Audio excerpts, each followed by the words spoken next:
Hey guys, welcome to my channel. Today's video is going to be me testing out this Wet n Wild Photo Focus foundation. Now I've been wanting to get my hands on this foundation for a long time, but every drugstore that I would go to only had like 6 shades, and they have 20 different shades in this foundation, which I think is a huge range for the drugstore. I really love that. So I went to a different CVS than I usually go to, and they had every shade, and I was so excited.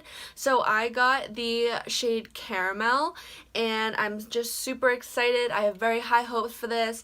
I already love their cushion foundation. Now, if you haven't tried this or don't know about it, I did a review on this, and I am absolutely loving this right now. As for claims for this foundation, it really doesn't say too much, but it does say that it's supposed to be your skin, only better. It's made with a high-performing breakthrough formula. It's featuring light adjusting complex to help prevent white cast in photos with flash and not with flash, and it was tested in 7 different light conditions. It's specially made with a matte light diffusing complex to make your skin #NoFilter perfection. I'm just gonna give it a good shake, and I did get this for $6, so very affordable. And when you twist it off, it's not a pump, sadly, but that's alright. It's like a little spatula kind of thing, and I've heard it smells like paint thinner. Oh my god, it does smell like paint thinner. Alright, hopefully that kind of dissipates. So on one side of my face, I'm going to use my Beauty Blender sponge. On the other side, I'm going to be using my Morphe Y6 foundation brush. Not really sure how much product I need, but we're going to start out with this much, and I'm going to go in with my little sponge here. I think the shade is pretty good.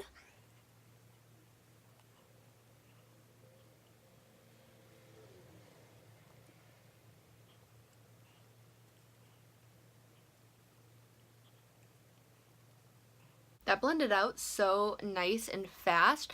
Now I do think the sponge did absorb like a good amount of the product, so I did only get maybe like a light medium coverage, which I personally like in a foundation. You know, some of like my freckles, and I don't even know what they are on my face, are still showing through a little bit, but we are gonna see if we can build this up a little bit. And I actually like the spatula. It's just like really easy to apply on your actual face. The only problem that I have with spatulas is that you're putting it on your face and then dipping it back in, which can lead to, you know, bacteria and all that stuff, but overall it's not bad. So this is with 2 layers of foundation on my face, and you know, it built it up a little bit, and it did build nicely, but it's still probably like a high medium, like very low full coverage foundation. But I really like how it's sitting on the skin. It's like very matte, but it doesn't feel like it's drying out my skin. It actually feels like I'm wearing nothing on my skin, which I absolutely love. So this is really nice so far. Now we're gonna go into the other side with a brush. Now the smell does go down once you blend it into your face, but just beware, it is very strong at the beginning.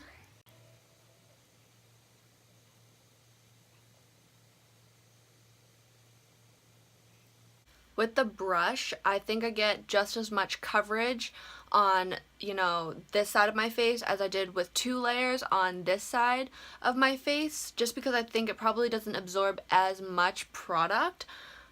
But it was, again, so easy to blend out with a brush as well, and there wasn't any like brush strokes anywhere, which can be like a huge problem when you're using a brush. But this one is really good anyways, but there wasn't any brush strokes at all, and it just blended into the skin so nice and beautifully. One thing that I will say is that I think it does oxidize just a little bit from like when you take it out of the bottle. Like you can see this is a little bit lighter, and now I'm a tiny bit darker, but it's not like orangey or anything. So just beware of that. I'm glad I didn't get the shade like darker than this one, because it would have definitely been too dark. I believe that was like toffee caramel or something. Maybe, I don't know. So I'm gonna put some powder products on top just to see how, you know, things layer on top of it, and I'll be right back. So I just did a little bronzer, highlight, and blush on my face just to see how it worked with the foundation, and it didn't pull at the foundation, it didn't make it streak and patch, do anything weird, and it's not like sticking to the dry patches around my nose, which is huge. And I haven't even like set, you know, anything with a powder yet or anything, and it's looking so nice.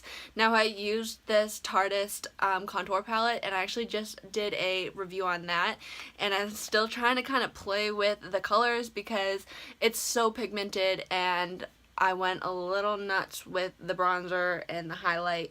You really gotta use a light hand, but I really like this, and I like how it looks on top of the foundation, and I'm very excited to see how this wears throughout the day.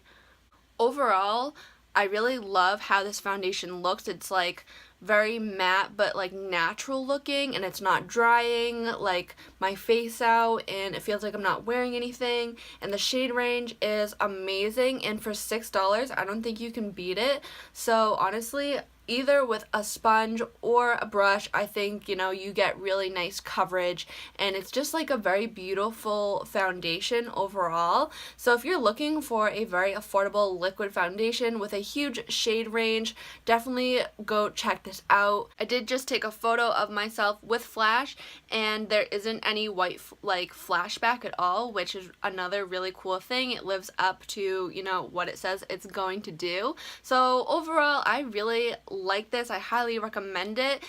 I hope you liked this video. Don't forget to give it a thumbs up and subscribe to my channel.